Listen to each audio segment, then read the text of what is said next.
ఎంతమంది రెడీగా ఉన్నారు వాక్యం వినటానికి? రోమా పత్రికలోకి వెళ్దాం.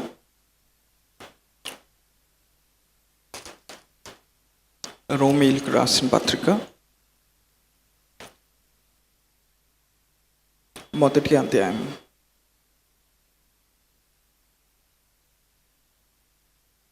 రోమీలకు రాసిన పత్రిక మొదటి అధ్యాయం 16-17 వచనాలు.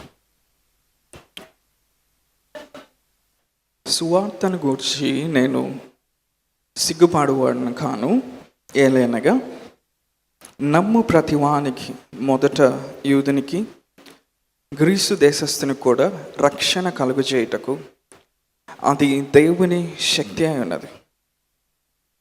ఎందుకనగా నీతిమంతుడు విశ్వాసమూలంగా జీవించునని రాయబడిన ప్రకారము విశ్వాసమూలంగా అంతకంతకు విశ్వాసం కలిగినట్లు దేవుని నీతి దాని యందు బయలుపరచబడుచున్నది. అపోస్తలుడైన పౌలు రోమీలకు ఈ మాట రాస్తూ ఉన్నాడు. సువార్త అనేటువంటి ఒక విషయం గురించి చెప్తా ఉన్నాడు. ఆ సువార్త గురించి నేను సిగ్గుపడువాడిని కాను, ఎందుకంటే ఆ సువార్త దేవుని యొక్క శక్తి అయి ఉన్నదని చెప్తా ఉన్నాడు. సువార్త అంటే ఏంటి?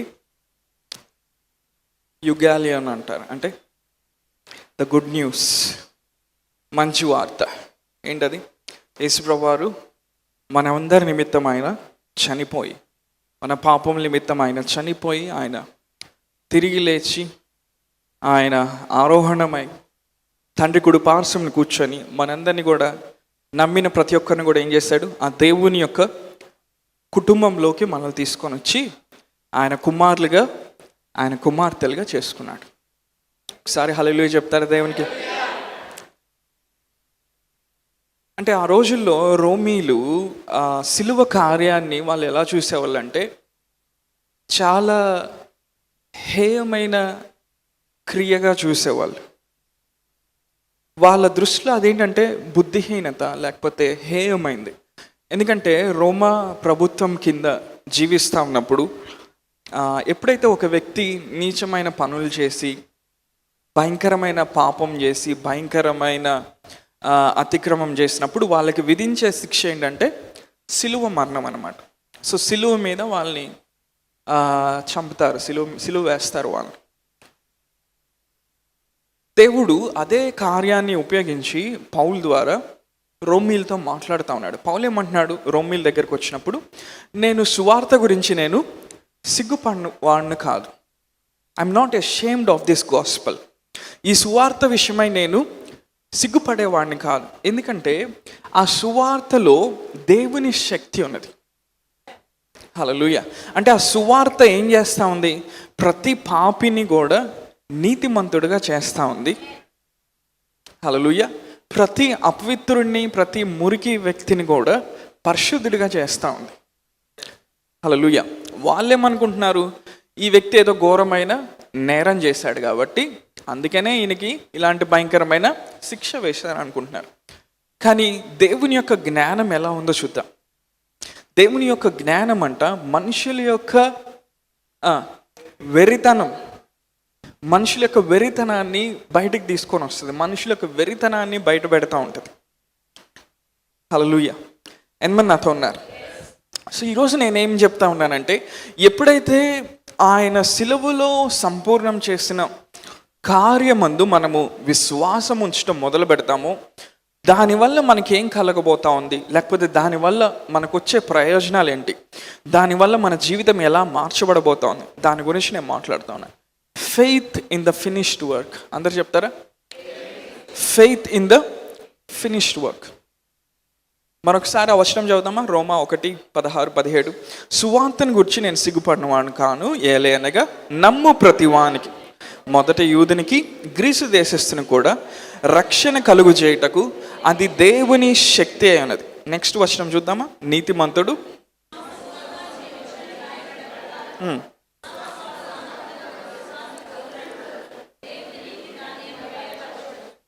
నీతిమంతుడు విశ్వాస మూలంగా జీవించునని రాయబడిన ప్రకారము విశ్వాస మూలంగా అంతకంతకు విశ్వాసము కలుగునట్లు దేవుని నీతి దాని యందు బయలుపరచబడుచును. ఆ సువార్తలో ఏముందంటే దేవుని యొక్క నీతి ఉందంట. హల్లెలూయా. ఆ దేవుని నీతి ఎలాంటిది? ఎవరైతే ఆయన నమ్ముతా ఉన్నారో, ఎవరైతే ఆయన మీద విశ్వాసం ఉంచుతా ఉన్నారో, వారు ఎలాంటి స్థితిలో నుండి వచ్చినా ఆయన వారిని ఏం చేస్తూ ఉన్నాడంటే నీతిమంతులుగా చేస్తూ ఉన్నాడు. హల్లెలూయా. అది దేవుని యొక్క నీతి అన్నమాట. మనం ఎప్పుడైతే యేసయ్యని మనం నమ్మాము, యేసయ్య యందు మనం ఎప్పుడైతే విశ్వాసం ఉంచాము, మనం ఏం చేయబడ్డాం? మనం ఇంకా పాపులం కాదు, మనం ఇంకా భయంకరమైన వాళ్ళం కాదు. మనం ఎవరం? ఇప్పుడు నీతిమంతులం.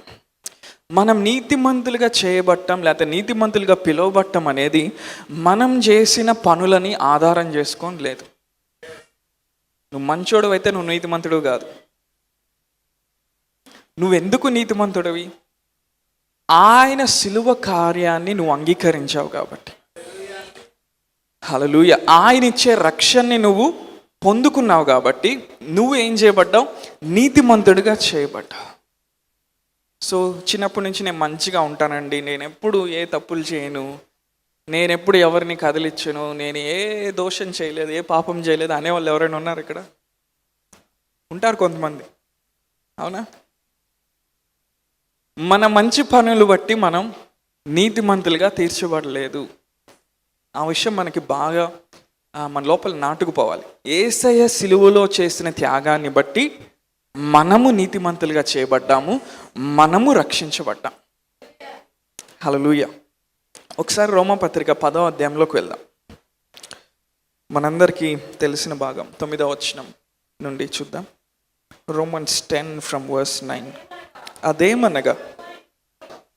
అదేమనగా యేసు ప్రభు అని నీ నోటితో ఒప్పుకొని. అందరు చదువుతారా ఆ మాట నాతో పాటు? అదేమనగా యేసు ప్రభు అని నీ నోటితో ఒప్పుకొని దేవుడు మృతుల్లో నుండి ఆయన్ను లేపెనని నీ హృదయమందు విశ్వసించిన ఎడల నీవు రక్షింపబడదు. యేసు ఏమని చేస్తూ ఉన్నామంట? మనం ప్రభు అని మనం ఒప్పుకుంటా ఉన్నామంట. తర్వాత ఏం చేస్తున్నాం? దేవుడు ఆయన్ని మృతుల్లో నుండి లేపెనని మన హృదయమందు విశ్వసించిన ఎడల మనం రక్షించబడుతున్నాం. హల్లెలూయా. నీకు రక్షణ వాగ్దానం వచ్చింది కాబట్టి నువ్వు రక్షించబడలేదు. నీ రక్షణ వాగ్దానం పనిచేయదు.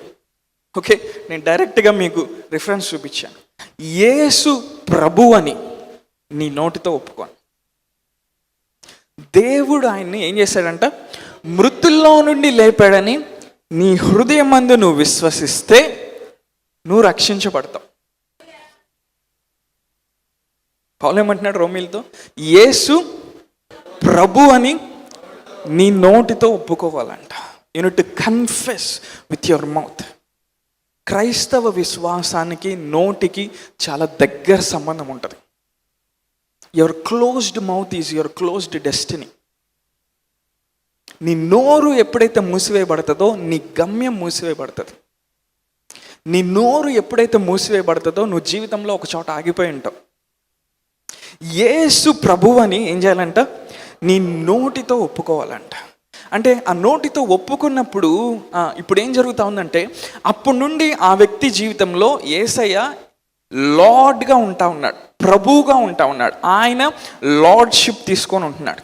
అంటే ఇప్పుడు నేను యేసయ్యని ప్రభువుగా నేను ఒప్పుకున్నాను కాబట్టి ఆయన నా మీద ప్రభుత్వం చేస్తూ ఉన్నాడు. నేను ఎవరి ప్రభుత్వం కింద ఉన్నాను? ఎవరి ప్రభుత్వం కింద ఉన్నాను? యేసయ్య ప్రభుత్వం కింద ఉన్నాను. ఆత్మీయంగా, భౌతికంగా ఈ దేశంలో ఏ ప్రభుత్వం నడుస్తుందో ఆ ప్రభుత్వం కింద మనం ఉంటా ఉన్నాం. కానీ ఆత్మీయంగా ఎవరు ప్రభుత్వం కింద ఉన్నాం? యేసయ్య యొక్క ప్రభుత్వం కింద ఉన్నాం. ఆయన యొక్క లార్డ్షిప్ కింద ఉన్నాం. ఇప్పుడు మనల్ని ఏలుబడి చేసేవాడు ఎవరు? ఎవరు చెప్పాలి? యేసు ప్రభు అని ఒప్పుకున్నావు అంటే ఇప్పుడు ఎవరైనా ఉన్నారా ఇంకా ఒప్పుకునే వాళ్ళు? ఎవరైనా ఉన్నారా? ప్రార్థన చేపి రక్షణ ప్రార్థన చేపిద్దాం. ఇప్పుడే అయిపోయింది మొత్తం. రక్షణ, మారు మనసు, మొత్తం విడుదల అన్నీ ఒకేసారి అయిపోయింది. సో ఇప్పుడు ఎవరి ప్రభుత్వం కింద ఉన్నాం మనం? యేసయ్య యొక్క ప్రభుత్వం కింద ఉన్నాం. హల్లెలూయా. ఆ నెక్స్ట్ వచనం చూసారా? ఆ నెక్స్ట్ వచనంలో ఏముంది? ఏలయనగా నీతి కలుగునట్లు మనుష్యుడు హృదయంలో విశ్వసించును, రక్షణ కలుగునట్లు నోటితో ఒప్పుకోను. నీతి ఎలా కలుగుతుందంట? మనుష్యుడు హృదయంతో విశ్వసించినప్పుడు. యేసయ్య నా కోసం చనిపోయాడు, ఆయన నా కోసం రక్తం కార్చి ప్రాణం పెట్టాడు, నన్ను ఆయన కుటుంబంలోకి తీసుకొచ్చి తన కుమారుడిగా కుమార్తెగా ఆయన నన్ను చేసుకున్నాడు అని నువ్వు ఎప్పుడైతే నమ్ముతావో నువ్వేం చేయబడ్డావంట? నీతిమంతుడిగా చేయబడ్డావు. హల్లెలూయా. నీతి కలుగునట్లు మనుషుడు హృదయంలో విశ్వసిస్తాడంట, రక్షణ కలిగినట్లు ఏం చేయాలంట? నోటితో ఒప్పుకున్నాడు. అంటే డిక్లేర్ చేయాలన్నమాట. నీ నోటితో నువ్వు ప్రకటించాలి. హల్లెలూయా. నీ నోటితో నువ్వు బాహాటంగా ఏం చేయాలి? నువ్వు ప్రకటించాలి. ప్రకటించినప్పుడు ఇప్పుడు నీకేం కలుగుతా ఉంది? రక్షణ కలుగుతా ఉంది. నెక్స్ట్ వర్షం చూద్దాం. ఏమనగా ఆయన యందు విశ్వాసం ఉంచు వాడెవడును సిగ్గుపడనని లేఖనం చెప్పుచున్నది.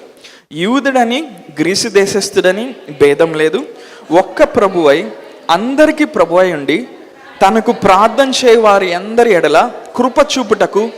హల్లెలూయా, హల్లెలూయా.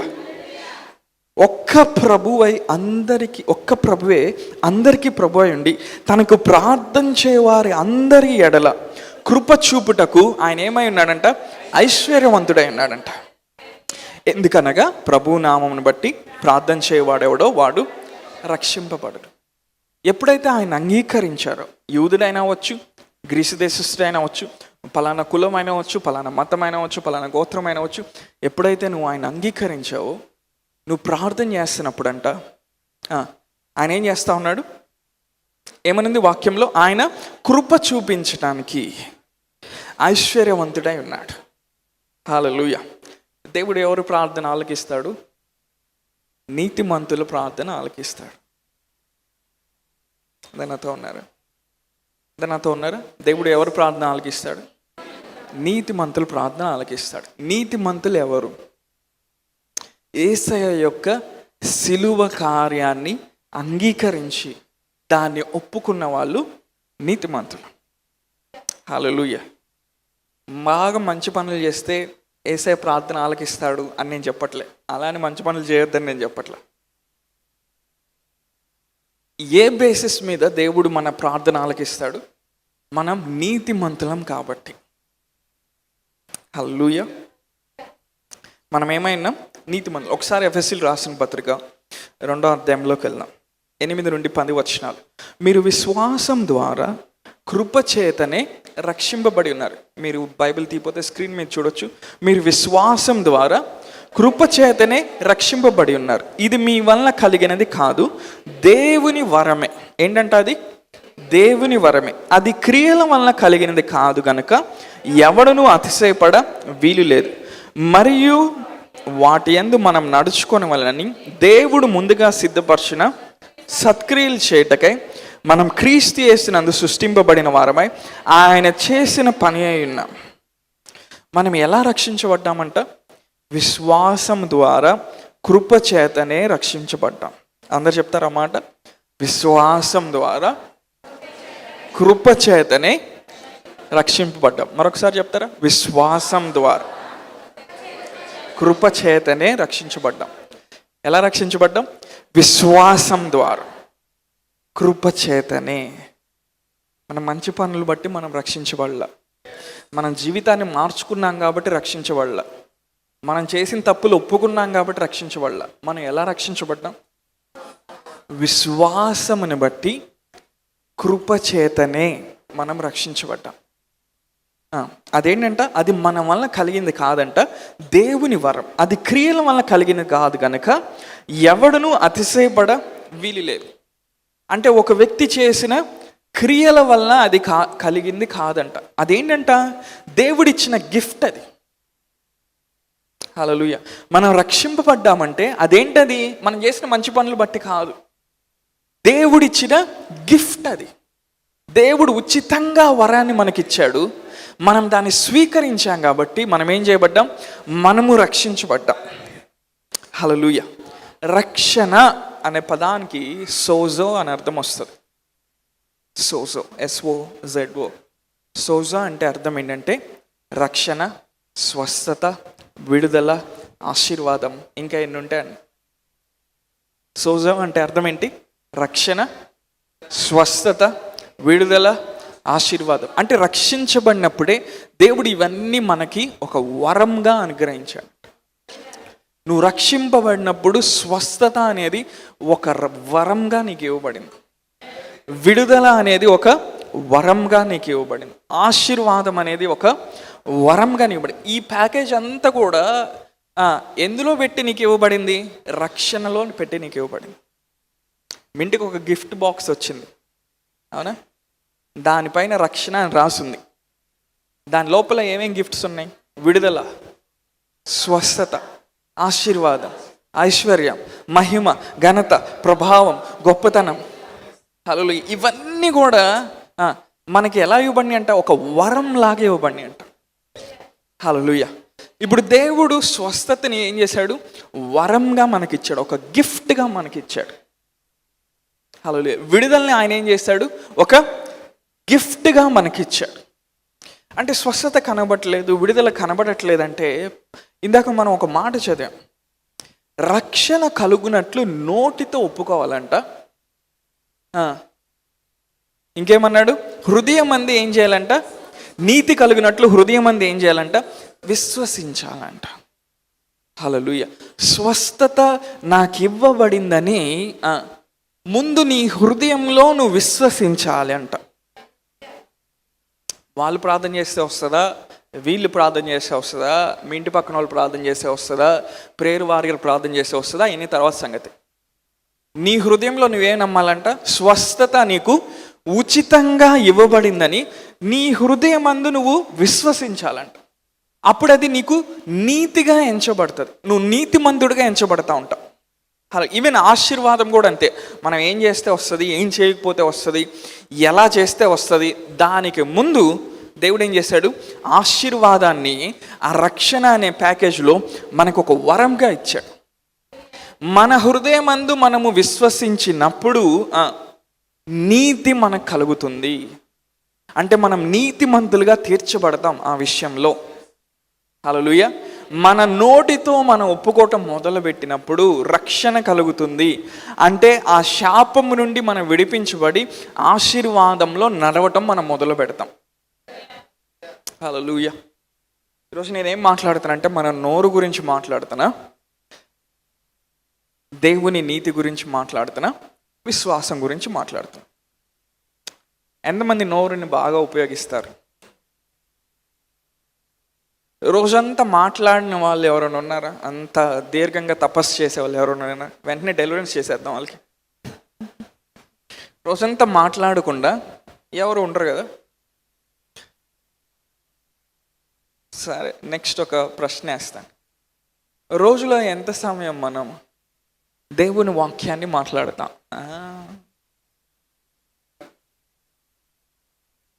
ఒక రోజులో ఎంత సమయం మనం దేవుని వాక్యాన్ని ఒప్పుకుంటాం, లేకపోతే దేవుని వాక్యాన్ని మాట్లాడతాం? ఎవరైనా ఆన్సర్ చెప్పండి, ముందుకెళ్దాం. 2 minutes, 1 minute. బై మిస్టేక్ ఎప్పుడైనా క్యాలెండర్ మీద ఒక వాక్యం. మనం ఎప్పుడైతే మాట్లాడట్లేదో దేవుని నీతిలో మనం నడవట్ల. రైచియస్గా మనం చేయబడ్డాం, నీతిమంతులుగా మనం చేయబడ్డాం. ఇక మాట చెప్పిన, విశ్వాసం అనేది నీతి అనే పునాది మీద నిలబడుతుంది. Hallelujah. Righteousness is the platform where faith thrives.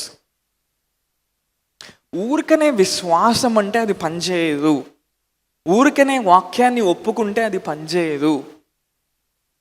నీతి అనే పునాది మీద అది నిలబడి ఉండాలి. హల్లెలూయా. దేవుడు ఎవరు ప్రార్థన ఆలకిస్తాడు? నీతిమంతులు ప్రార్థన ఆలకిస్తాడు. వాళ్ళు ఎలా నీతిమంతులుగా చేయబడ్డారు? ప్రార్థన చేస్తున్నారు కాబట్టి చేయబడాలి. హలో, నేను చెప్తాను, జాగ్రత్త వినండి. వాళ్ళు రోజు ప్రార్థన చేసుకుంటారు కాబట్టి నీతిమంతులు కాదు. వాళ్ళు మంచి పనులు చేస్తారు, చెడు పనులు చేయరు కాబట్టి నీతిమంతులు కాదు. వారు సంఘానికి వెళ్తారు కాబట్టి నీతిమంతులు కాదు, ఆయన సిలువ కార్యాన్ని అంగీకరించారు కాబట్టి వాళ్ళు నీతిమంతులు. హల్లెలూయా. ఆ కార్యాన్ని వారు అంగీకరించినప్పుడు ఆ కార్యం వెనకాలన్న దేవుని శక్తి వచ్చి ఏం చేస్తూ ఉందంటే వాళ్ళ మీద దేవుని యొక్క నీతిని ఆపాదిస్తూ ఉంది. హల్లెలూయా. అందుకని ఏ వ్యక్తి అయినా, యూదుడైనా, గ్రీస్ దేశస్థుడైనా, ప్రపంచంలో ఏ కులమైన, ఏ మతమైన, ఏ తెగ అయినా, ఏ జాతి అయినా కూడా ఎవరైతే ఆయన సిలువ కార్యాన్ని అంగీకరించారో, ఎవరైతే ఆయన్ని ప్రభువుగా ఒప్పుకున్నారో వాళ్ళందరూ ఏం చేయబడ్డారంట? నీతిమంతులుగా చేయబడ్డారంట. హల్లెలూయా. దేవుడు ఎవరు ప్రార్థన ఆలకిస్తాడు? నీతిమంతుల ప్రార్థన ఆలకిస్తాడు. దేవుడు మనకి రక్షణ ఇచ్చినప్పుడు ఆయన స్వస్థత ఇచ్చాడు, విడుదల ఇచ్చాడు, ఆశీర్వాదం ఇచ్చాడు అని చెప్తా ఉన్నాం. సోజో అంటారు దాన్ని. అంటే అంతా కలిపి ఒక ప్యాకేజ్ లాగా దేవుడు ఇచ్చాడు. అవి మన జీవితంలో కనబడట్లేదంటే, వాటిని మనం అనుభవించట్లేదంటే మన విశ్వాసంలో ఎక్కడో లోపం ఉందని అర్థం. అంతేనా? విశ్వాసం మాత్రమే దేవుడిచ్చిన వరము మన జీవితంలో పనిచేసేటట్టు చేస్తుంది. అందరు చెప్తారా? విశ్వాసం మాత్రమే దేవుడిచ్చిన వరము మన జీవితంలో పనిచేసేటట్టు చేస్తుంది. ఏంటది? విశ్వాసం మాత్రమే. ఇప్పుడు నమ్మావు, ఆయన సిలువ కార్యాన్ని నమ్మావు, నీకు స్వస్థత కలగాలంటే నువ్వేం చేయాలంటే నీ హృదయంలో నువ్వు నమ్మినప్పుడు నీతిమంతుడిగా చేయబడ్డావు, నీ నోటితో నువ్వు ఒప్పుకుంటున్నప్పుడు ఆ వ్యాధి నుండి నువ్వు రక్షించబడతావు. హల్లెలూయా.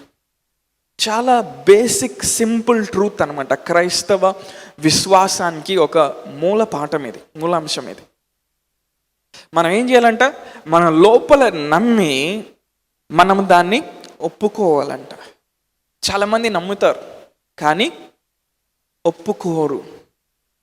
చాలామంది ప్రార్థన చేసేటప్పుడు చూడండి, కొన్నిసార్లు ఆలోచిస్తూ ఉంటారు, మైండ్ వెళ్ళిపోతూ ఉంటుంది. వాళ్ళు ఏం చేయట్లేదు ఆ టైంలో? ఒప్పుకోవట్లా. ఏదో ఎక్కడో కొంచెం నమ్మకం ఉంది, అది కూడా సరిగ్గా లేదు. కానీ ఆ నమ్మకం సరిగా ఉందని ఎప్పుడు తెలుస్తుంది అంటే when you start to confess, ఒప్పుకోవటం నువ్వు ప్రారంభించినప్పుడు. సో మనందరం కూడా మన జీవితాల్లో ప్రతి దినము దేవుని వాక్యాన్ని కన్ఫెస్ చేయడానికి పిలువబడ్డాం. హల్లెలూయా. ఏం చేయాలి? దేవుని వాక్యాన్ని ఏం చేయాలి?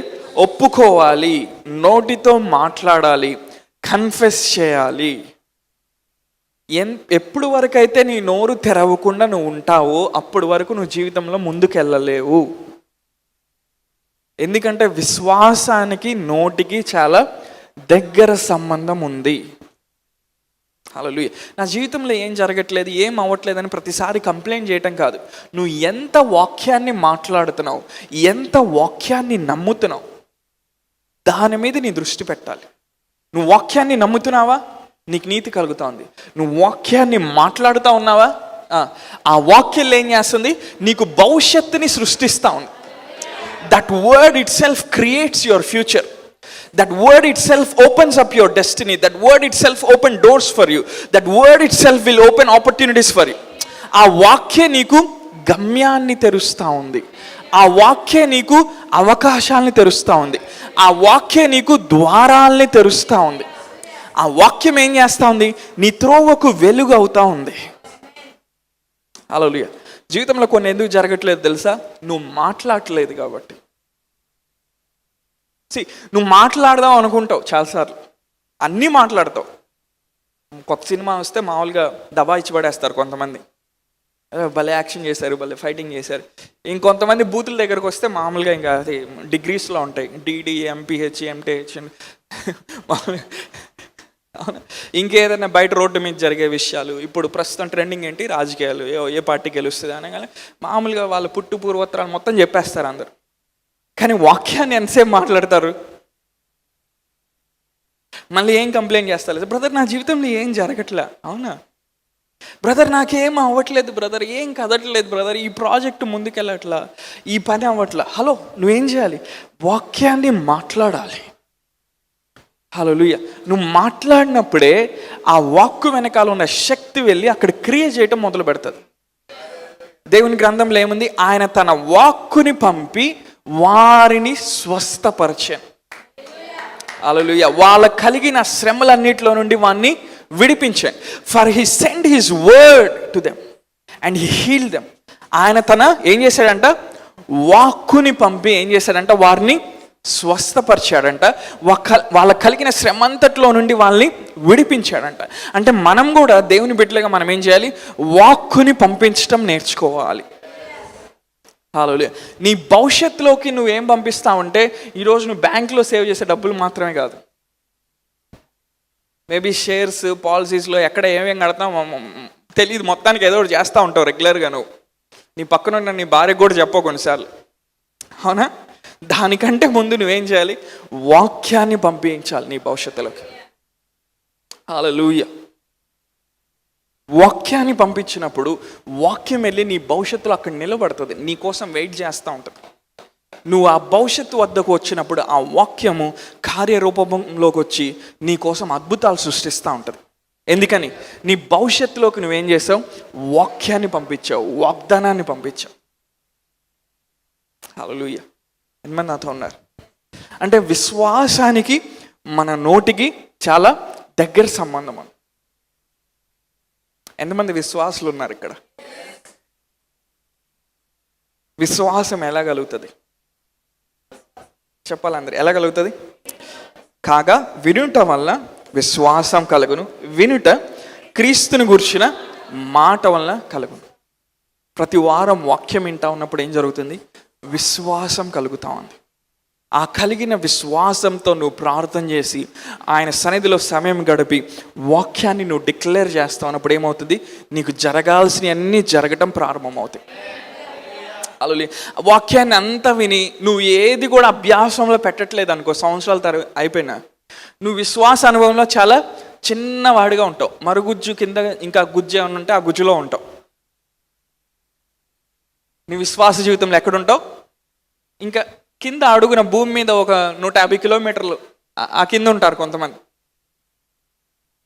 ఎందుకని, వాళ్ళంతా వాక్యం వింటున్నారు, యూట్యూబ్లో వింటున్నారు, ఇక్కడ వింటున్నారు, బయట వింటున్నారు, గొట్టాల్లో వచ్చేది వింటున్నారు, పొగ్గొట్టాల్లో వచ్చేది వింటున్నారు, బయట డీజేలో పెట్టింది అన్నీ వింటున్నారు.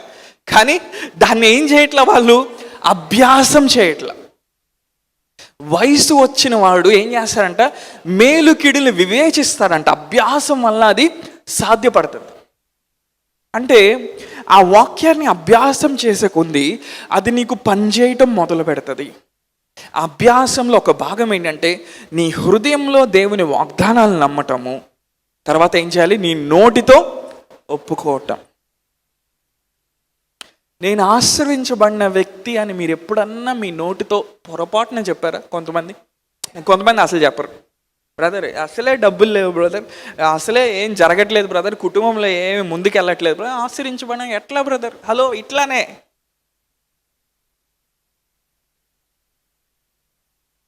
మనకి కొంతమందికి ఫుల్ ఎక్కువ ఈగోయిస్టులు అనమాట. ఈగోయిస్టులు ఏం చేస్తారు, వాళ్ళ పరిస్థితులను బాగా నమ్ముతూ ఉంటారు, దాంట్లో మునిగిపోయి కూరుకుపోయి అందులో పిహెచ్డి చేసి దేవుని వాక్యంతో వాళ్ళ పనిలే. కొంతమంది ఇప్పుడు కాదులే, ఒకప్పుడు కొంతమంది ప్రార్థన చేయించుకోవడానికి వస్తారు, అవునా, నాకు తలనొప్పి ఉంది, భుజం నొప్పి ఉంది, ఆ నొప్పి ఉంది అంటారు. ప్రార్థన చేస్తూ ఉంటాం, మధ్యలో అటు కాదు ఇటు అంటారు. సరే మళ్ళీ ఇంకొంచెం ప్రార్థన చేస్తా, నాకు అయిపోయిన తర్వాత వాళ్ళు ఏమంటారు తెలుసా, కొంతమంది నాకు తగ్గదని తెలుసు బ్రదర్, అయినా మీ నోరు ఖాళీగా ఉంది కాబట్టి ప్రార్థన చేసుకున్నాను. వాళ్ళకి తగ్గదని ముందు తెలుసు అంట వాళ్ళకి. కొంతమంది వాళ్ళ జీవితాన్ని కూడా అలా రాసి పెట్టుకున్నారు. నేను ఆశ్రయించబడినా నాకు తెలుసు బ్రదర్, ఏం చేసినా నాకు వర్కౌట్ అవ్వదు, ఏ జాబ్ చేసినా నాకు వర్కౌట్ అవ్వదు, ఏం చేసినా నాకు డబ్బులు రావు. ఎవరు చెప్పారు నీకు? నువ్వు ఆయన ద్వారా నువ్వు నీతిమంతుడుగా తీర్చబడ్డావు. హల్లెలూయా. నీతిమంతుల యొక్క ప్రార్థన దేవుడు ఆలకిస్తాడు. నీతిమంతుల యొక్క విజ్ఞాపన మనఃపూర్వకమైనదై అది బహుబలం గలదై ఉండినని యాకోబు రాస్తా ఉన్నాడు. సాధారణంగా ఉండదంట నీతిమంతుడు ప్రార్థన చేస్తే. వాళ్ళు దేన్ని బట్టి నీతిమంతుడు, ఇది మీ లోపలికి వెళ్ళాలి, మంచి పనులు బట్టి కాదు. ఆయన చేసిన త్యాగాన్ని, ఆయన కార్యాన్ని, ఆయన్ని ప్రభువుగా వాళ్ళు గుర్తించారు కాబట్టి వాళ్ళు ఏం చేయబడ్డారు, నీతిమంతులుగా చేయబడ్డారు. హల్లెలూయా. ఎంతమంది నాతో ఉన్నారు? సరే, యేసుప్రభువు వాళ్ళ సిలువలో ఆయన ఏం చేశాడు? మన పాపాన్ని తీసుకున్నాడు, మన రోగాన్ని తీసుకున్నాడు, మన వ్యసనాలను తీసుకున్నాడు. ఒకసారి చూద్దామా? యెషయా 53 అధ్యాయంలోకి వెళ్దాం. 4-5 వచనాలు మీ అందరికి చిన్నప్పటి నుండి బాగా తెలిసిన భాగము. నిశ్చయంగా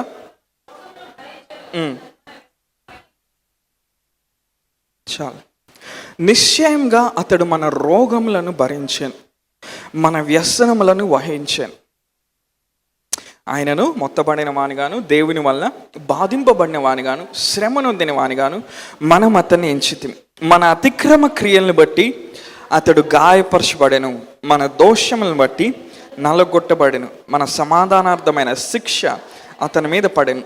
అతడు పొందిన దెబ్బల చేత మనకు స్వస్థత కలుగుచున్నది. ఆయన పొందిన దెబ్బల చేత అంట మనకేం కలుగుతూ ఉందంట? స్వస్థత కలుగుతూ ఉంది. ఇప్పుడు మన జీవితంలో ఏదైనా అనారోగ్యం ఉన్నప్పుడు మనం ఏం చేయాలి? దేవా, నువ్వు పొందిన దెబ్బల ద్వారా, నువ్వు పొందిన గాయముల ద్వారా నేనేం చేయబడ్డా? నేను స్వస్థత నొంది ఉన్నాను అని నువ్వేం చేయాలి? నీ నోటితో నువ్వు కన్ఫెస్ చేయడం నేర్చుకోవాలి. చాలామంది నమ్ముతారు, ఇందాకే చెప్పా కదా, చాలామంది నమ్ముతారు, కానీ వాళ్ళు నోటితో మాట్లాడటానికి వాళ్ళకి టైం ఉండదు. దేవుడు స్వస్థపరుస్తాడు, నమ్ముతున్నావంటే నమ్ముతున్నాను, కానీ నువ్వు ఎప్పుడు దాకా అది మాట్లాడాలి? అది నీ దేహంలో కనబడేదాకా నువ్వు మాట్లాడాలి. Righteousness that is of faith speaks. రోమపత్రిక 8వ అధ్యాయంలో విశ్వాస సంబంధమైన నీతి ఏం చేస్తుందంట? మాట్లాడుతుందంట. ఏం మాట్లాడుతుంది? వాక్యము నీ నోట్లో, నీ హృదయంలో ఉందంట. మేము ప్రకటించు విశ్వాస వాక్యం ఇదే అని పౌలు అంటా ఉన్నాడు. Righteousness that is of faith speaks అంటే విశ్వాస మూలంగా కలిగిన నీతి ఏం చేస్తుందంట? మాట్లాడుతుందంట. అందరు చెప్తారా? విశ్వాస మూలంగా కలిగిన నీతి ఏం చేస్తుంది? విశ్వాస మూలంగా కలిగిన నీతి ఏం చేస్తుంది? మాట్లాడుతుంది. ఇప్పుడు నువ్వు ఏం మాట్లాడాలి? ప్రభా, నువ్వు పొందిన గాయముల ద్వారా, నువ్వు పొందిన దెబ్బల ద్వారా నేను స్వస్థత నొంది ఉన్నాను, ఐ యామ్ హీల్డ్ అని చెప్పటం మొదలు పెట్టాలి. అదేంటి బ్రదర్, రోగం తగ్గకుండానే తగ్గిందని చెప్పమంటున్నారు, మీరు అబద్ధం ఆడుతున్నారు? అబద్ధం ఆడట్లే, దాన్నే విశ్వాసం అంటారు. నీకు ఈరోజు స్వస్థత కార్యం జరిగిందా లేదా అని దాన్ని బట్టి కాదు, ఆయన పొందిన గాయములని, దెబ్బల్లో నుండి స్వస్థత వస్తుందా అని నువ్వు నమ్ముతున్నావా లేదా? హల్లెలూయా. నమ్మినప్పుడు నువ్వు ఏం చేయాలి? పేతురు ఏమంటాడు? ఆయన గాయముల ద్వారా మీరు స్వస్థత నొందితిరి, యు ఆర్ హీల్డ్. జరిగిపోయింది ఆల్రెడీ. అంటే మన జీవితంలో భవిష్యత్తులో మనకి ఏమేమి రాబోతా ఉన్నా ఆల్రెడీ ఏమై ఉన్నాం? స్వస్థత నొంది ఉన్నాం. హల్లెలూయా. భవిష్యత్తులో నువ్వు 100 ఏళ్ళు 120 ఏళ్ళు బ్రతికినా నీకేమేమి రాబోతున్నా అవన్నీ కూడా మా పాస్టర్ గారు ఈరోజు చెప్పాడు స్వస్థత నొందిపోయానని అని అందరికీ చెప్పమాకండి వెళ్ళి. అది నీ విశ్వాసం. హల్లెలూయా. ఎందుకని? నీకు మళ్ళా రోగం రాగానే మళ్ళీ ఆయన సిలువ ఎక్కడు. నీకు 100 ఏళ్ళప్పుడు 70 ఏళ్ళప్పుడు ఒక రోగం రాగానే మళ్ళీ ఆయన దెబ్బలు తిండు, మళ్ళీ ఆయన రక్తం కార్చుడు. ఒక్కసారి ఆ కార్యం అంతా జరిగిపోయింది. ఎన్ని వైరస్లు వచ్చినా, ఎన్ని రోగాలు వచ్చినా, ఎన్ని దెబ్బలు తగిలినా, ఎన్ని క్యాన్సర్లు వచ్చినా, ఎన్ని ఎవడికి అర్థం కాని రోగాలు వచ్చినా, ఒకటే సాక్రిఫైస్, ఒకటే మందు, ఒకటే బలి, ఒకటే త్యాగం. ఆయన పొందిన గాయముల ద్వారా, ఆయన పొందిన దెబ్బల ద్వారా మనము స్వస్థత నొంది ఉన్నాం. అంతే, ఫినిష్డ్. హల్లెలూయా. సిలువలో ఆ కార్యం ఏమైంది? సమాప్తం అయిపోయింది. మన రోగాలన్నిటినీ, మన వ్యసనాలన్నిటినీ, మన బాధలన్నిటినీ, మన గాయాలన్నిటినీ అన్నీ కూడా ఆయన ఒక్కసారిగా ఆయన స్వస్థపరిచాడు. ఇప్పుడు మనం ఏం చేయాలి? దాన్ని నమ్మి మనం విశ్వాసంతో ఒప్పుకోవాలి.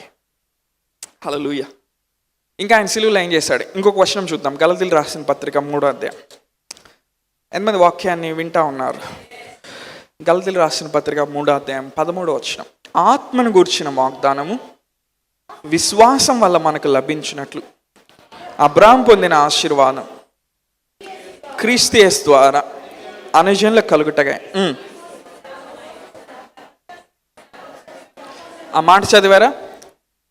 క్రీస్తు మన కోసం శాపమై మనలను ధర్మశాస్త్రం యొక్క శాపం నుండి ఏం చేశాడంట? ఆయన విమోచించాడు. ఇందును గూర్చి మాను మీద వేలాడిన ప్రతి వాణ్ణు శాపగ్రస్తుడు అని రాయబడి ఉన్నది. మరొకసారి చూద్దామా? ఆత్మను గూర్చిన వాగ్దానము విశ్వాసం వల్ల మనకి లభించినట్లు అబ్రహాము పొందిన ఆశీర్వచనం క్రీస్తు యేసు ద్వారా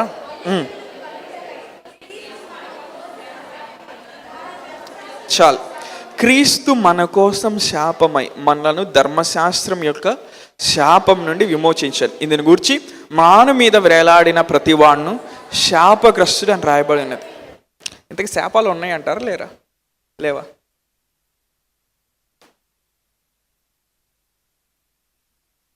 రాను మీద వేలాడిన ప్రతి వాడు ఏమైనాడంట? శాపగ్రస్తుడే అన్నాడంట. పౌలేమంటున్నాడు గలతీలతో, క్రీస్తు మన కోసం శాపమయ్యాడంట. ఇప్పుడు చెప్పండి, ఎక్కడి నుండి జనరేషనల్ కర్సెస్ వస్తున్నాయి చెప్పండి? వంశపారంపర్య శాపాలు ఉంటాయి కొన్ని. తాతకి బీపీ ఉంటే మనవడికి కూడా ఉంటుంది. నాయనమ్మకి షుగర్ ఉంటే మనవరాలు కూడా ఉంటుంది.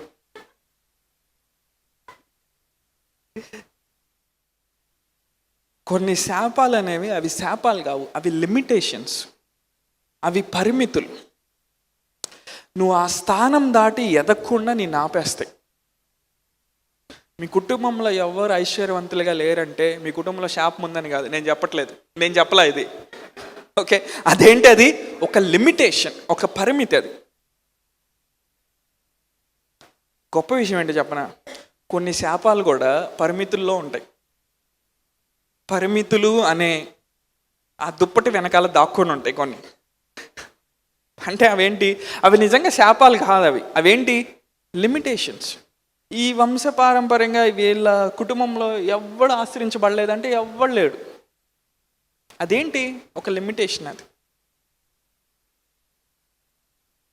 రోగం వచ్చి ఆయన చచ్చిపోయాడు ఫస్ట్ జనరేషన్లో, సెకండ్ జనరేషన్లో ఇంకోటి చచ్చిపోయారు, థర్డ్ జనరేషన్లో ఇంకోటి చచ్చిపోయాడు, ఫోర్త్ జనరేషన్లో ఇంకోటి చచ్చిపోయారు. ఏంటది? అది అదొక లిమిటేషన్, అదొక పరిమితి, అదొక శాపం కాకుండా శాపం లాంటి శాపం. అవునా? ఇప్పుడు పౌలేమంటున్నాడు, ఆయన మన కోసం శాపం అయ్యాడంట. అంటే మీ డాడీకి బీపీ ఉంటే నీకు బీపీ రావాల్సిన అవసరం లేదు. అవునా? మీ తాతయ్యకి షుగర్ ఉంటే నీకు షుగర్ రావాల్సిన అవసరం లేదు.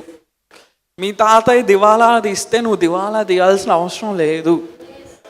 నువ్వు ఆయనకంటే 100 రెట్లు ఆశ్రయించబడచ్చు. అక్కడ నువ్వేం చేస్తున్నావు? నీ పరిమితిని దాటి నువ్వు బయటకు వస్తా ఉన్నావు. హల్లెలూయా. ఈరోజు నేనేం చెప్తా ఉన్నాను? ఎవరైతే క్రీస్తు యొక్క త్యాగాన్ని అంగీకరిస్తూ ఉన్నారో వారి మీద నుండి ప్రతి శాపం కొట్టివేయబడుతుంది. కానీ మీరు అనొచ్చు, బ్రదర్ కొన్నిసార్లు కొన్ని కనబడుతున్నాయి బ్రదర్, నేను ఇలా చేస్తున్నాను, నాకు ఇలా జరిగిందంటే మా తాతకు కూడా ఇలా జరిగిందని నేను విన్నాను. హలో, అక్కడ కర్స్ లేకపోవచ్చు, కానీ దాని యొక్క మేనిఫెస్టేషన్ ఉండొచ్చు. అది రకరకాల రూపాల్లో రకరకాల విధాలుగా కొంచెం బయటపడతా ఉండొచ్చు. నువ్వేం చేయాలంటే ఆయన త్యాగాన్ని నువ్వు నమ్మి నీ నోటితో ఒప్పుకోవటం మొదలు పెట్టాలి. ఎవడైనాను ఈ కొండను చూసి ఎత్తబడి వెళ్ళి సముద్రంలో పడవేమంటే తన హృదయం అందు సందేహించకుండా అతను మాట్లాడితే ఏమవుతుంది?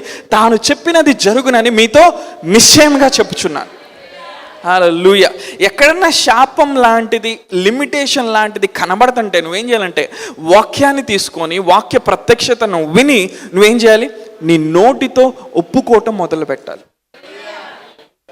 మా కుటుంబంలో ఈ మరణాలు ఇంకా జరగవు, ఫుల్ స్టాప్, అంతే. మా కుటుంబంలో లేమి అనేది కనబడదు. మా కుటుంబంలో మా బిడ్డలు ఉన్నతమైన స్థానానికి వచ్చి తీరతారు, అంతే. మా తరతరాలు ఎవరు అది చేసి ఉండకపోవచ్చు, కానీ ఈరోజు నువ్వేం చేస్తా ఉన్నావు? ఆయన సిలువ కార్యాన్ని నమ్మి, ఆయన నీ కోసం శాపమయ్యాడని నమ్మి, ఆయన నీ శాపాన్ని తీసుకున్నాడని నమ్మి, ఆయన ఇచ్చిన అబ్రహాం యొక్క ఆశీర్వచనంలో నువ్వు నడవడం ప్రారంభిస్తా ఉన్నావు. అప్పుడు నువ్వు అలా మాట్లాడుతూ ఉన్నప్పుడు, అలా నమ్మి విశ్వాసాన్ని డిక్లేర్ చేస్తూ ఉన్నప్పుడు ఏమవుతుంది? ప్రతి కట్లు, ప్రతి కాడులన్నీ విరిగిపోతూ ఉన్నాయి. నువ్వు స్వతంత్రుడిగా ముందుకెళ్తా ఉన్నావు. హల్లెలూయా. ఎంతమంది నాతో ఉన్నారు?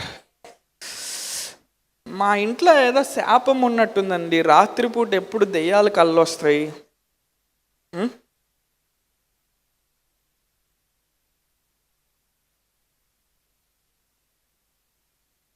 ఎంతమంది నాతో ఉన్నారు? మా ఇంట్లో ఏదో శాపం ఉన్నట్టుందండి, ఆ వంటగదిలో అటు మూలకి వెళ్ళాం కానీ రాత్రి గడగడ గడగడ, అదే టైంలో ఎవడో బయట కుక్క గీకినట్టో, లేకపోతే పక్కన ఇంట్లో ఎవరో ప్లేట్ పడేసినట్టు,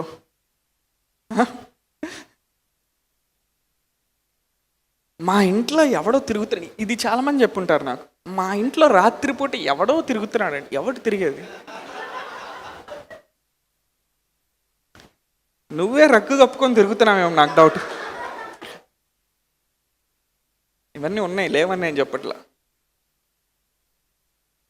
ఒకసారి ఒక దైవజనుడు, వేరే దేశానికి చెందిన దైవజనుడు, ఆయన మాట్లాడుతూ ఉన్నాడు. ఆయన చెప్పాడు, వాళ్ళ దేశంలో అంట చేతబడులు ఎక్కువ చేసినప్పుడు ఆ ఆత్మలంట ఇట్లా ఇంటికి డోర్ పెట్టున్నా, లాక్ వేస్తున్నా, డోర్లో కొండ ఇట్టు వచ్చేస్తాయి అంట, మనిషిలాగా నడుచుకుంటూ వచ్చేస్తాయి అంట గాల్లో.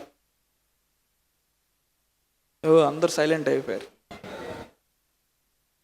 ఇప్పుడు ఊహించుకుంటున్నారు కొంతమంది, ఈరోజు మిడ్-నైట్ మా ఇంట్లో జరిగితే భయపడొద్దని చెప్పి నేనే భయపెట్టే చెప్తా. అదే ట్విస్ట్ అక్కడ. ఏం చేశాడంట? క్రీస్తు మన కోసం శాపమై, ఆ శాపాన్ని అంతటిని ఆయన ఏం చేశాడు? కొట్టివేశాడు. హల్లెలూయా.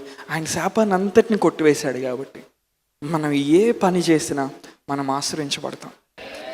హల్లెలూయా. ఏ పని చేసినా దేవుని కటాక్షం దాని మీద ఉంటుంది. హల్లెలూయా. ఏ పని చేసినా మనం వర్ధిల్లుతాం, ఏ పని చేసినా మనం అభివృద్ధి చెందుతాం. ఎందుకని? శాపం అంతా కూడా యేసయ్య శిలువలో కొట్టివేశాడు. హల్లెలూయా. మేబీ మీ పిల్లలకి ఏమైనా జరుగుతున్నాయేమో, లేకపోతే తల్లిదండ్రులుగా మీకేమైనా జరుగుతున్నాయేమో, లేకపోతే మీరేం చేయాలి? దేవుని యొక్క శిలువ కార్యాన్ని నమ్మి మీ నోటితో ఒప్పుకోవటం మొదలు పెట్టాలి. ప్రభా, నా ఇంట్లో వీడెవడో రాత్రిపూట ఎవడో తిరుగుతున్నట్టు అనిపిస్తుంది, ఇది నా ఇల్లు ప్రభా, నీ రక్తంతో దీన్ని నేను కాపలా వేస్తా ఉన్నా, కంచె వేస్తా ఉన్నా, ఈ కాడిని నేను విరక్కొడతా ఉన్నానని నువ్వేం చేయాలి? పాస్టర్ గారు చెప్తే చేయటం కాదు. హలో, సర్వీస్ అయిపోయినాక తల మీద వేసుకొని ప్రార్థన చేయటం కాదు. కొన్ని తల కాదు, మొత్తం ఒళ్ళంతా దుప్పటి కప్పి కిలో నీవును పోసినా డెలివరెన్స్ జరగదు. నీ నోరు తెరిసినప్పుడు డెలివరెన్స్ జరుగుతుంది. హల్లెలూయా. నువ్వు ఇంట్లో నిలబడి చెప్పాలి, నా ఇల్లు తెరవబడిన ఆకాశం, తెరవబడిన పరలోకం, దేవదూతలు ఎక్కి దిగి వెళ్ళే ప్రదేశం, ఇక్కడ నేను దేవుణ్ణి కలుసుకునే ప్రదేశం, నా ఇంట్లో సంపద ఐశ్వర్యం ఉంటుంది, ఎందుకంటే నేను నీతిమంతుడిని. హల్లెలూయా. నువ్వు డిక్లేర్ చేసినప్పుడు నీ ఇంటిపైన ఉన్న ఆత్మీయ వాతావరణానికి అర్థమవుతుంది. ఓకే, ఏవి పడితే అవి పర్మిషన్ లేకుండా ఇంట్లోకి రాకూడదు. కొన్ని పర్మిషన్ లేకుండా వచ్చి నీకు రాత్రి పిచ్చి పిచ్చి కళలు తీసుకొస్తూ ఉంటాయి. నువ్వేమో వాటిని డీకోడ్ చేయడానికి ఆలోచిస్తూ ఉంటావు. పొద్దున్న లేసి ఈ దెయ్యం ఎందుకు కనపడింది, అవునా ఇదేంటి ఇటు వెళ్ళింది, పాస్టర్ గారినో నన్ను వచ్చి అర్థం అడుగుతూ ఉంటారు. పాస్టర్ గారు నల్లది అట్ట నడుచుకుంటూ వెళ్ళింది రాత్రి కల్లో, మళ్ళీ అది అటు వెళ్ళి మాకు తెలిసిన వాళ్ళు ఇంట్లోకి వెళ్ళింది, అది ఆడ బకెట్లో దూరింది, ఇటు క్రీస్తు ఏమయ్యాడు మన కోసం? శాపమై మన ప్రతి శాపాన్ని ఆయన విరగొట్టాడు. హల్లెలూయా. ఎంతమంది నాతో ఉన్నారు? రోమపత్రిక 5వ అధ్యాయం 8-9 వచనాల్లోకి వెళ్దాం. రోమన్స్ 5. అయితే దేవుడు మన ఎడల తన ప్రేమను వెల్లడిపరుచున్నాడు. ఎట్లనగా, మనం ఇంకను పాపులమై ఉండగానే క్రీస్తు మన కొరకు చనిపోయాను కాబట్టి ఆయన రక్తం వల్ల ఇప్పుడు నీతిమంతులుగా తీర్చబడి మరింత నిశ్చయంగా ఆయన ద్వారా ఉగ్రత నుండి రక్షింపబడదు. చూసారా మాట? కాబట్టి ఆయన రక్తం వల్ల ఇప్పుడు నీతిమంతులుగా తీర్చబడి. అందరు చెప్తారా? ఆయన రక్తం వల్ల నేను నీతిమంతుడిగా తీర్చబడ్డాను. ఆయన రక్తం వల్ల నేను నీతిమంతుడిగా తీర్చబడ్డాను. చెప్పారా అందరు నాతో? ఆయన రక్తం వల్ల మనం ఏం చేయబడ్డామంట? నీతిమంతులుగా చేయబడ్డామంట. మనం ఎప్పుడైతే విశ్వాసాన్ని మాట్లాడుతూ ఉంటామో, విశ్వాస వాక్యాన్ని వింటూ ఉంటామో, ఇవన్నీ పనిచేయటానికి ఆధారం ఏంటంటే దేవుని యొక్క నీతి అన్నమాట. దేవుని యొక్క నీతి అనేది మనం మర్చిపోకూడదు. మనం ఎలా నీతిమంతులుగా చేయబడ్డాం అనేది మర్చిపోకూడదు. చాలామంది అనుకుంటారు ఈ బైబిల్ ఎవడు పడితే వాడు తీసుకొని ఎట్లా పడితే అట్లా మాట్లాడితే, వాక్యాన్ని ఎట్లా పడితే అట్లా డిక్లేర్ చేస్తే పని చేస్తుంది అనుకుంటారు. లేదు, ఈ వాక్యం పనిచేయటానికి ఆధారం ఏంటంటే దేవుని యొక్క రైచియస్నెస్, దేవుని యొక్క నీతి. హల్లెలూయా. మన వాక్యాన్ని ఒప్పుకున్నప్పుడు అది ఎందుకు పనిచేస్తుందంటే మనం మంచోళ్ళం అని కాదు, దేవుని చేత నీతిమంతులుగా మనం తీర్చబడ్డాం కాబట్టి అది పనిచేస్తుంది. దేవుని చేత నీతిమంతులుగా తీర్చబడ్డాం కాబట్టి దేవుడు మన ప్రార్థన ఆలకిస్తున్నాడు. కొంతమంది అంటారు కదా, బ్రదర్ నా ప్రార్థన దేవుడు ఆలకించడేమో, పాస్టర్ గారి ప్రార్థన అయితే బాగా ఆలకిస్తాడు దేవుడు. అవునా? మీ ఇంటి పక్కన ఒక ఆంటీ ఉంటుంది, ఆమె ఎప్పటి నుంచో ప్రేయర్ వారేడుగా ఉంటుంది. ఆమె ప్రార్థన చేస్తే బ్రదర్ భలే జరుగుతాయి. ఇదొక రీజన్ అనమాట నువ్వు ప్రార్థన చేయకుండా ఉండటానికి. కొంతమంది భలే చెప్తా ఉంటారు మన దగ్గరకు వచ్చి, బ్రదర్ మా ఊర్లో ఒక ఆయన ఉన్నాడు, ఆయన ప్రార్థన చేస్తే అసలు ఏదైనా జరిగిద్ది బ్రదర్. అప్పుడే అర్థమైంది, ఓహో అందుకే నువ్వు చేయట్లేదు అనమాట. కొంతమందికి వేరే వాళ్ళ మీద నమ్మకం ఎక్కువ. నువ్వు ఆయన రక్తం ద్వారా నీతిమంతుడిగా తీర్చబడ్డావా? దేవుడు నీ ప్రార్థన ఆలకిస్తాడు? ఎవరో వచ్చాంట నీ ప్రార్థన ఎందుకు, సైతాన్ వచ్చేమంటాడు నీ ప్రార్థన ఎందుకు ఆలకిస్తాడు రా దేవుడు, నువ్వు చేసే అన్నీ దేవుడికి తెలియదా?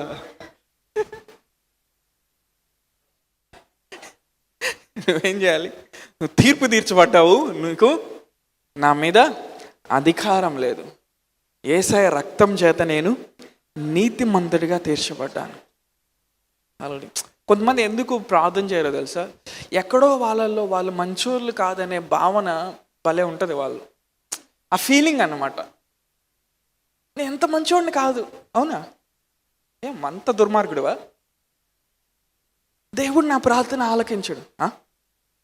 ఎవరి కోసం ఆయన రక్తం కాల్చింది? దేవుడు ఏమన్నా పక్షపాతి అయినాడా? పలానా వాళ్ళకే ఆయన రక్తం ఇట్లా పనిచేస్తుందా? నువ్వు ఎప్పుడైతే ఆయన్ని నమ్ముతావో, ఎప్పుడైతే నీ నోరు తెరిచి నువ్వు ఆయన ఒప్పుకుంటా ఉంటావో, నీ జీవితం దేవుని నీతిలో స్థాపించబడుతుంది. నువ్వు చేసే ప్రతి ప్రార్థన దేవుడు ఆలకించడం మొదలు పెడతాడు. దానికి తగిన సమయంలో ఆయన జవాబులు ఇవ్వటం మొదలు పెడతాడు.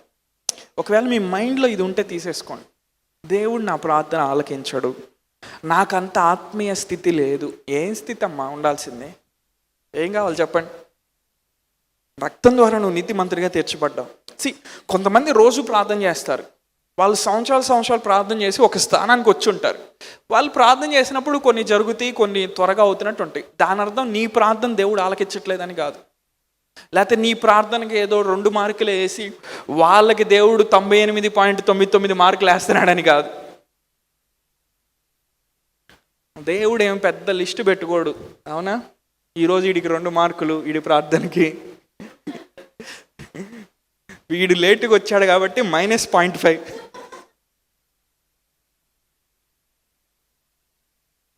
నువ్వు నీతిమంతుడిగా చేయబడ్డావు, అది నీ రక్తంలో ఉన్న ప్రతి కణంలోకి వెళ్ళాలి. Hallelujah. You been made righteous by the blood of the lamb. అందుకని నువ్వు ప్రార్థన చేస్తే ఆయనకి ఇష్టం. అందుకనే నువ్వు ప్రార్థన చేస్తే ఆయన ఆలకిస్తాడు. అందుకనే నీ ప్రార్థన ఆయన సన్నిధికి ఒక ధూపం వల్లే వెళ్తూ ఉంటుంది. ఎందుకని? నువ్వు ఆయన కుమారుడి యొక్క త్యాగాన్ని నువ్వు అంగీకరించావు కాబట్టి. హల్లెలూయా. మేబీ అదంతా నీకు చేస్తా ఉన్నప్పుడు అలా అనిపించకపోవచ్చు. నీకు అనిపించిన దాన్ని బట్టి, అనిపించిన దాన్ని బట్టి లేవు. ఆత్మీయ నియమాలే. నువ్వేం చేయాలి? సరిగా నమ్మటం నువ్వు నేర్చుకోవాలి. నువ్వేం చేయాలి? నమ్మటం నువ్వు నేర్చుకోవాలి. నేను ఆయన ద్వారా నీతిమంతుడిగా చేయబడ్డాను. నా జీవితంలో ఏ చీకటి క్రియ ఉండటానికి వీల్లేదు. ఎక్కడ ఏ చీకటి శక్తి నన్ను ఏమీ చేయడానికి వీల్లేదు. ఎక్కడ నాకు నష్టం జరగటానికి వీల్లేదు. ఎక్కడ పరిస్థితులు అయోమయం అవ్వటానికి వీల్లేదు. నేను ఆయన రక్తం చేత విమోచించబడ్డాను. హల్లెలూయా. నువ్వు చెప్పడం మొదలుపెట్టినప్పుడు ఏమవుతుంది, నీ కుటుంబం అంతా కూడా కంట్రోల్లోకి వస్తుంది. హల్లెలూయా. కొన్నిసార్లు నువ్వు ప్రార్థన చేసి నీ కుటుంబాన్ని నువ్వు కంట్రోల్ తీసుకోవటం మొదలుపెట్టాలి. కొన్నిసార్లు నువ్వు ప్రార్థన చేసి నీ ఆర్థిక పరిస్థితులను కంట్రోల్ తీసుకోవటం మొదలుపెట్టాలి. కొన్నిసార్లు నువ్వు ప్రార్థన చేసి మీ బిడ్డల యొక్క ఆరోగ్యాన్ని కంట్రోల్లో తీసుకోవటం మొదలుపెట్టాలి. హల్లెలూయా. ఆత్మ సంబంధమైనది మాత్రమే భౌతిక సంబంధమైన దాన్ని కంట్రోల్ చేయగలుగుతుంది. హల్లెలూయా. దేవుడు అధికారాన్ని ఎక్కడిచ్చాడు? నీ లోపల పెట్టాడు, నీ నోట్లో పెట్టాడు. హల్లెలూయా. నువ్వు ప్రార్థన చేసి చెప్పాలి, ప్రభా నా బిడ్డలకి ఇలా జరగటానికి వీల్లేదు, నా కుటుంబంలో ఈ రోగం రావటానికి వీల్లేదు, నా కుటుంబంలో ఈ నష్టం కలగటానికి వీల్లేదు. దేవుడు నీ నోట్లో నుండి వచ్చే ఆ విశ్వాస పలుకుని ఆయన గుర్తిస్తాడు. దేవదూతలు వాటిని గుర్తిస్తాయి. నువ్వు మాట్లాడే కొంది అక్కడ అభిషేకం అనేది ప్రవహిస్తూ ఉంటుంది. నువ్వు మాట్లాడే కొంది అక్కడ ఏమవుతుంది, దేవుని శక్తి ప్రవహిస్తూ ఉంటుంది. పౌలు ఏమన్నాడు, సువార్త గురించి నేను సిగ్గుపడిన వాడిని కాదు, ఎందుకంటే అది దేవుని శక్తి అయి ఉన్నది. నువ్వు మాట్లాడేది ఏ ఫౌండేషన్ లేకుండా మాట్లాడటం కాదు, ఏ ఆధారం లేకుండా నువ్వు మాట్లాడలేదు. దేన్ని ఆధారం చేసుకొని మాట్లాడుతున్నావు? నువ్వు ఆయన కుమారుడిగా చేయబడ్డావు, ఆయన కుమార్తెగా చేయబడ్డావు, ఆయన రక్తం వల్ల నువ్వు నీతిమంతుడిగా చేయబడ్డావు. అది నీ ఫౌండేషన్ ఫర్ యువర్ డిక్లరేషన్. హల్లెలూయా. ఇప్పుడు నువ్వు మాట్లాడినప్పుడు ఏమవుతుంది, ఆత్మీయ ప్రపంచం అంతా నీకు లోబొట్టం మొదలు పెడుతుంది. మీ కుటుంబం మీద ఉన్న వాతావరణం నీకు లోబొట్టం మొదలు పెడుతుంది. నీ జాబ్ నీకు లోబొట్టం మొదలు పెడుతుంది. నీ బిజినెస్ నువ్వు చెప్పిన మాట ఇంట మొదలు పెడుతుంది. హల్లెలూయా. ఇందాక ఒక మాట చెప్పాను, your closed mouth is your closed destiny. నీ నోరు ఎప్పుడైతే మూసుకొని ఉంటుందో దేవుని వాక్యం విషయంలో, నువ్వు వెళ్ళలేవు ముందుకి, నువ్వు అక్కడ ఆగిపోయి ఉంటావు.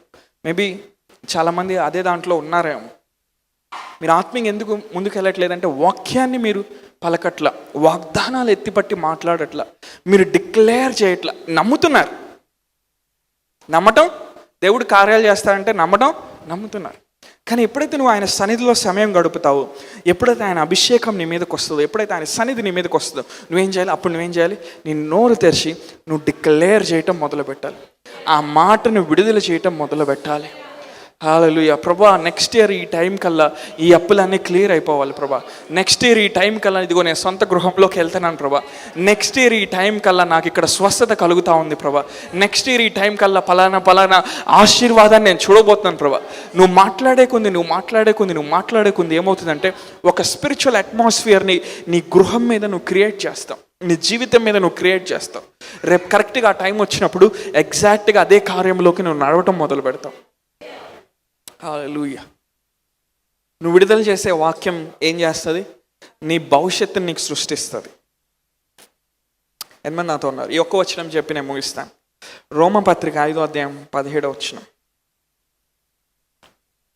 రోమన్స్ 5:17. మరణము ఒకని అపరాధ మూలంగా వచ్చినదై ఆ ఒకరి ద్వారానే ఏలిని ఎడల కృపాబాహుల్యమును నీతి దానమును పొందువారు జీవం గలవారై మరి నిశ్చయంగా యేసుక్రీస్తును ఒకని ద్వారానే ఏలుదురు. ఒకసారి ప్రకటన గ్రంథం 5వ అధ్యాయంలోకి వెళ్దాం. ప్రకటన గ్రంథం 5వ అధ్యాయం 11వ వచనంలోకి వెళ్దాం. రెవల్యూషన్ 5:11. మరియు నేను చూడగా సింహాసనమును జీవులను పెద్దలను ఆవరించిన అనేక దూతల స్వరం వినబడిను. వారి లెక్క కోట్ల కొలదిగా ఉండెను. వారు వధింపబడిన గొర్రెపిల్ల శక్తియు ఐశ్వర్యమును జ్ఞానమును బలమును ఘనతయు మహిమయు స్తోత్రమును పొందనర్హుడని గొప్ప స్వరంతో చెప్పుచుండరు. ఈ వాక్యం చూసారా? వధింపబడిన గొర్రెపిల్లకి వాళ్ళు ఏం చెప్తా ఉన్నారంటే శక్తి, ఐశ్వర్యం, జ్ఞానము, బలము, ఘనత, మహిమయు స్తోత్రమును పొందనర్హుడని గొప్ప స్వరంతో చెప్పుచుండరు. గొర్రెపిల్ల వీటన్నిటికీ అర్హుడంట. ఇప్పుడు అదే గొర్రెపిల్ల వధించబడి అదే గొర్రెపిల్ల ఇప్పుడు ఏమైనాడు? సంఘానికి శిరస్సు అయి ఉన్నాడు. ఆయన వేటినైతే ఆయన పొందుకున్నాడు, శక్తి, బలము, జ్ఞానము, ఐశ్వర్యం, మహిమ, ఘనత, స్తోత్రం, ఆయన వేటినైతే పొందుకున్నాడు, ఆయన ఏం చేస్తా ఉన్నాడు? ఆయన శిరస్సుగా ఉండి సంఘం మీదకి ఆయన విడుదల చేస్తూ ఉన్నాడు. హల్లెలూయా. గొర్రెపిల్ల జగత్పునాది వేయబడక ముందే వధించబడి, హల్లెలూయా, గొర్రెపిల్లకు కలిగిన ఘనత అంతా కూడా తన వధువుకి కలగబోతా ఉంది. అది దేవుని యొక్క ప్రణాళిక. ఇప్పుడు గొర్రెపిల్లకి మహిమ ఉండి వధువుకి మహిమ లేకపోతే, ఇప్పుడు ఏసైకి మహిమ ఉండి వధువుకి మహిమ లేకపోతే, ఏసైకి ఘనత ఉండి వధువుకి ఘనత లేకపోతే, ఎంతమంది నాతో ఉన్నారు? మరణము ఒకని ద్వారానే వచ్చిందంటే, ఎవరి ద్వారా వచ్చింది మరణము? ఆదాం ద్వారా వచ్చింది. కానీ ఎవరైతే క్రీస్తుని అంగీకరిస్తూ ఉన్నారు, ఎవరైతే కృపా బాహుల్యంని, the gift of righteousness, the gift of grace and the abundance of righteousness, నీతిని దానంగా ఎవరైతే పొందుతున్నారో వారు ఒకని ద్వారానే ఏలుబడి చేస్తారంట. ఈ భూప్రపంచం మీద, ఆత్మీయ ప్రపంచం మీద వాళ్ళు ఏం చేస్తారు? ఏలుబడి చేయటం మొదలు పెడతారు. అలా ఉచితంగా ఆయన ఏం చేశాడు? మనకి కృపనిచ్చాడు, గిఫ్ట్ ఆఫ్ గ్రేస్ని ఇచ్చాడు ఆయన. తర్వాత ఉచితంగా మనకేమిచ్చాడు? గిఫ్ట్ ఆఫ్ రైచియస్నెస్ ఇచ్చాడు. వాటిని మనం తీసుకొని నమ్మి మనం వాటిని డిక్లేర్ చేసినప్పుడు గొర్రెపిల్లకి ఏమేమైతే ఇవ్వబడినయో, ఆయన వధువైన మనకు కూడా ఈ భూమి మీద ఆయన రాకముందే శక్తియు, ఘనతయు, మహిమయు, ప్రభావమును, ఐశ్వర్యమును, స్తోత్రమును మనకు కలగబోతా ఉంది. అలా ఎందుకు కలగబోతా ఉంది? గొర్రెపిల్ల వధించబడ్డాడు. ఆ వధించబడిన గొర్రెపిల్ల యొక్క కార్యాన్ని మన హృదయంలో అంగీకరించాం కాబట్టి ఆ గొర్రెపిల్లకి ఏ ఆశీర్వాదాలు అయితే కలిగినాయో, ఆ గొర్రెపిల్ల యొక్క వధువైన మనకి కూడా అవే ఆశీర్వాదాలు ఈ భూమి మీద కలుగుతాయి. ఎంతమంది ఆయన సిలువ కార్యాన్ని నమ్ముతా ఉన్నారు? దేవుడు ఎంత చేశాడో తెలుసా? నీకు శక్తి ఇచ్చాడంట, ఘనత ఇచ్చాడంట, ప్రభావం ఇచ్చాడు, ఐశ్వర్యం ఇచ్చాడంట, నీకు సమస్తం ఇచ్చాడంట. హల్లెలూయా. నువ్వు ఎప్పుడైతే ఆయన సిలువ కార్యాన్ని నమ్మి దాన్ని నువ్వు డిక్లేర్ చేయటం మొదలు పెడతావు, when you have faith in the finished work of the cross, you can live an immortal life. ఒక అక్షయమైన జీవితాన్ని భూమి మీద నువ్వు జీవించగలుగుతావు. ఒక గొప్ప జీవితాన్ని భూమి మీద నువ్వు జీవించగలుగుతావు. మీరు ఎక్కడున్నారు అక్కడ లేచి కళ్ళు మూసుకొని ఆయన సన్నిధిలో ఏకీభవిద్దాం ఒకసారి.